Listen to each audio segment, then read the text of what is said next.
तो नमस्कार, आदाब, सत श्री अकाल। एक बार फिर आप तमाम लोगों का स्वागत है हमारी कहानी के एक और नए एपिसोड में। आज की जो सच्ची घटना मैं आपको सुनाने जा रहा हूं, यह घटना है उत्तर प्रदेश के अलीगढ़ जिले की। दामाद और सास के इश्क की जो कहानी थी, वो पहले भी हमने आपको बताई थी। शायद आपने वो कहानी सुनी भी होगी, क्योंकि उस कहानी के चर्चे तो चारों तरफ थे। एक रिश्ता जो मां और बेटे की तरह होता है, लेकिन अब तो इस रिश्ते को भी बख्शा नहीं गया। एक होने वाला दामाद और एक होने वाली सास, ये दोनों अब प्रेमी प्रेमिका बन चुके थे और घर से भाग चुके थे। पुलिस भी इन दोनों की तलाश कर रही थी, क्योंकि इनके खिलाफ थाने में तहरीर दी गई थी। जिस दिन ये दोनों घर से भागे थे, उस दिन तारीख थी 6 अप्रैल। उसी दिन रात के 10:30 बजे के आसपास दोनों का फोन स्विच ऑफ हो जाता है और 15 अप्रैल 2025 को ये फोन ऑन किए जाते हैं, यानी कि पूरे 8 दिन बाद। और जैसे ही इन फोनों को ऑन किया जाता है, तो सोशल मीडिया के तमाम नोटिफिकेशंस आने लगते हैं। जब इन्होंने सोशल मीडिया पर देखा, तो एक तरीके से बाढ़ आई हुई थी और जो खबरें सोशल मीडिया पर, अखबारों पर, टीवी न्यूज चैनलों पर चल रही थी, वो इन दोनों के बारे में ही चल रही थी। जब इन दोनों को पता चलता है कि इनके बारे में थाने में शिकायत कराई गई है और शिकायत में कहा गया था कि 3.5 लाख रुपए की नकदी और लगभग 5 लाख रुपए के आसपास के जेवरात भी लेकर भागे हैं। इसके बाद ये दोनों आपस में बातचीत करने लगते हैं और फिर कहते हैं कि प्यार किया तो डरना क्या। वैसे भी भारत का जो कानून है, वो हमें साथ साथ रहने की इजाजत देता है, क्योंकि हम दोनों ही बालिग हैं और हम जो अपनी मर्जी से करना चाहें वो कर सकते हैं। इस बात की कानून भी हमें इजाजत देता है। तो फिर आखिर ये जो चोरी का इल्जाम हमारे सर पर लगा हुआ है, ये हम क्यों सहें, जबकि हमने घर से कुछ सामान लिया ही नहीं है। वैसे भी हमें भागते भागते बहुत वक्त हो चुका है, पुलिस भी हमारे पीछे लगी हुई है। आखिर हम पुलिस से बचकर जाएंगे भी कहां। अब वापस चलते हैं और चलकर मुकाबला करते हैं। इसके बाद दोनों, यानी कि जो सास और दामाद थे, जो अब प्रेमी और प्रेमिका बन चुके थे, वो अपने गांव पहुंच जाते हैं और गांव पहुंचते ही वो सबसे पहले थाने पहुंचते हैं। और थाने पहुंचने के बाद इन लोगों ने जो पूरी कहानी बयां की, तो गांव के लोगों को इस बात पर यकीन नहीं हुआ कि आखिर इस कहानी का अंत ये होगा। इस कहानी की वजह ये भी हो सकती है।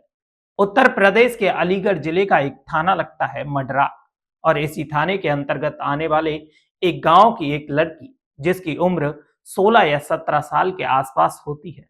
अक्टूबर 2024 में इस लड़की की एक लड़के के साथ शादी की बात चलती है और वो लड़का अलीगढ़ जिले के नगला मछलिया का रहने वाला होता है और उस लड़के का नाम था राहुल। अब शादी की बात चलते चलते कहानी आगे बढ़ती है, तो बात आ जाती है 2 अप्रैल 2025 तक। 2 अप्रैल 2025 को लड़का और लड़की का रिश्ता पक्का कर दिया जाता है और शादी की तारीख 16 अप्रैल 2025 तय की जाती है, क्योंकि अब बारात आने की तारीख फाइनल हो चुकी थी, तो घर में शादी की तैयारियां भी शुरू हो चुकी थी। लेकिन शादी में अभी लगभग 10 दिन बाकी थे और तारीख थी 6 अप्रैल 2025। अब जो लड़की का पिता होता है, वो शादी के कार्ड बांटने के लिए घर से निकलता है और इधर लड़की की मां खरीदारी करने के लिए बाजार निकलती है। शाम को कार्ड बांटने के बाद पिता तो घर वापस आ जाता है, लेकिन लड़की की मां अभी भी घर वापस लौट कर नहीं आती। लड़की का पिता अपनी लड़की से पूछता है कि बेटा, तुम्हारी मां दिखाई नहीं दे रही है, आखिर वो कहाँ है। तो लड़की कहती है कि मां बाजार की बोल कर गई थी, लेकिन अभी तक वापस नहीं आई है। इसके बाद वो व्यक्ति अपनी पत्नी को फोन लगाता है, तो फोन पर उसकी पत्नी तमाम तरीके के बहाने बनाती है और इसी तरह तकरीबन 1 घंटा बीत जाता है। इसके बाद उस व्यक्ति की चिंता बढ़ने लगती है कि आखिरकार उसकी पत्नी ऐसा क्यों कर रही है। और लगभग जैसे ही रात के 10:30 बजे का वक्त होता है, तो उस व्यक्ति की पत्नी का फोन स्विच ऑफ हो जाता है। उस व्यक्ति को शक था अपनी पत्नी पर क्योंकि वो अपने दामाद से दिन में कई कई घंटे बात करती थी। इसके बाद वो व्यक्ति अपने दामाद को फोन करता है और दामाद गुस्से में अपने ससुर से कहता है कि 18 साल तुमने इनको बहुत परेशान किया है, अब इनकी चिंता करने की तुम्हें कोई जरूरत नहीं है, मैं इनका ख्याल बहुत अच्छे से रख सकता हूं।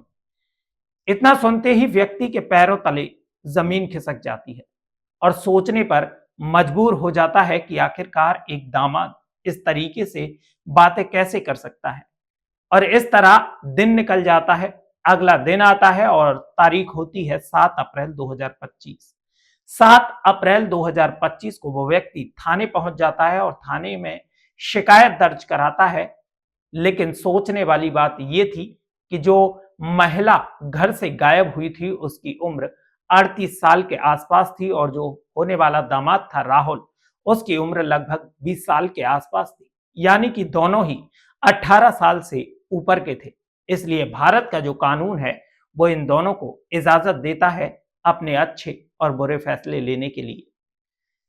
पुलिस एफआईआर दर्ज करने से मना कर देती है। इसके बाद व्यक्ति कहता है कि ये दोनों घर से लगभग 3 लाख रुपए की नकदी और 5 लाख रुपए के आसपास के जेवरात भी लेकर भागे हैं। इस स्थिति में पुलिस जीडी में मामला दर्ज कर लेती है और इसके बाद पुलिस दोनों की तलाश करना शुरू कर देती है। इसके बाद पुलिस राहुल के घर पहुंचती है तो वहां भी ये पता चलता है कि राहुल के घर वालों ने भी अपने बेटे की गुमशुदगी की रिपोर्ट दर्ज कराई है। और जो राहुल के पिता होते हैं वो कहते हैं कि मेरे बेटे पर वशीकरण कराया गया है, ताबीज किया गया है, उसको अपने कब्जे में करने की कोशिश की गई है। अब ये पुलिस की जांच का विषय बन जाता है और पुलिस दोनों की तलाश करना शुरू कर देती है। और 15 अप्रैल 2025 को दोपहर का वक्त हो रहा था और दोनों प्रेमी और प्रेम का बिहार प्रदेश के सीतामढ़ी जिले में एक गांव लगता है टीकमगढ़, जो कि नेपाल और बिहार के बॉर्डर के पास का ये गांव है। यहाँ ये दोनों आराम से बैठे हुए थे और बैठे बैठे दोनों को अचानक ख्याल आता है कि काफी समय से हमारे मोबाइल स्विच ऑफ हैं, क्यों ना इनको ऑन कर लिया जाए। जब ये दोनों अपना फोन ऑन करते हैं तो सोशल मीडिया पर तमाम नोटिफिकेशन इनके पास आते हैं और जब ये सोशल मीडिया खोल कर देखते हैं तो पता चलता है कि हर जगह सिर्फ इन्हीं के इश्क के चर्चे हो रहे हैं। इसके बाद ये दोनों अपने गांव के थाने पहुंच जाते हैं और थाने पहुंचने के बाद अपनी पूरी कहानी को बयां करते हैं। सास का कहना था कि जो उसका पति है वो बेंगलोर में रहकर काम करता था, लेकिन जब वो बेंगलुरु से अपने गांव अपने घर वापस आता था तो उसके साथ मारपीट करता था, उस पर शक करता था। इन्हीं तमाम बातों को लेकर घर में लड़ाई झगड़े भी हुआ करते थे। यहां तक कि पति ने दामाद को लेकर भी उस पर शक किया। अब सास ने अपने दामाद को फोन किया और दामाद से कहा कि मेरा जो पति है वो तुमको और मुझको लेकर बहुत सारी गलत बातें करता है, शक करता है और धीरे धीरे लगातार सास और दामाद के बीच बातचीत होना शुरू हो जाता है। दामाद जो होता है वो सास की फिक्र करने लगता है। इसी के चलते सास का जो लगाव होता है वो दामाद के प्रति बढ़ जाता है। इसके बाद दोनों फैसला लेते हैं कि हम दोनों साथ साथ रहेंगे। अब शादी की तारीख भी नजदीक आ रही थी।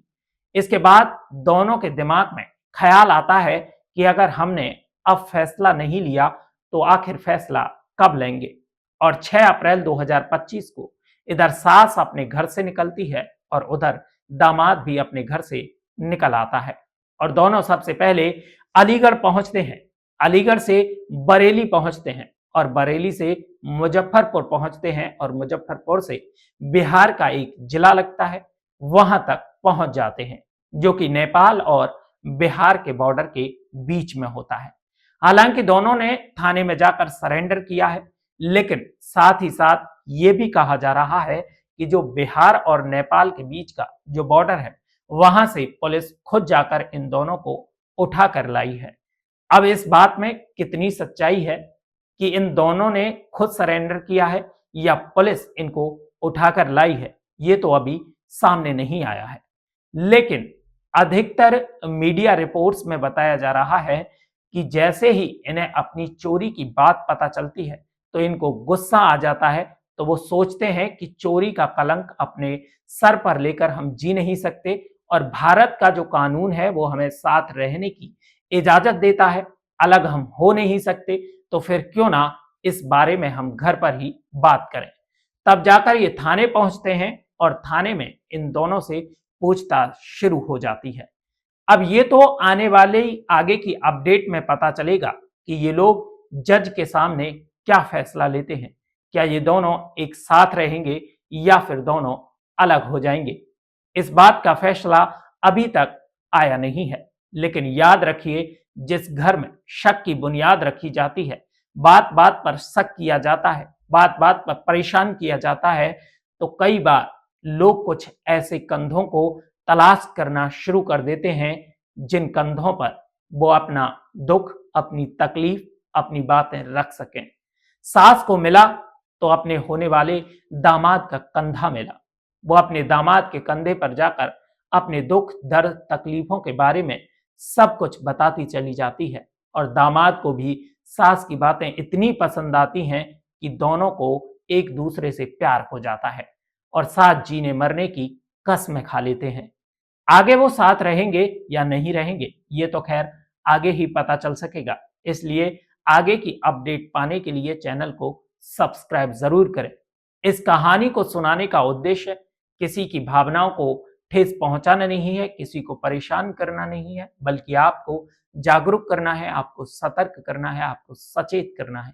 इसलिए मैं हर बार कहता हूं, सतर्क रहें, सुरक्षित रहें, अपना और अपनों का ख्याल रखें। मिलते हैं अगली एक और सच्ची कहानी के साथ।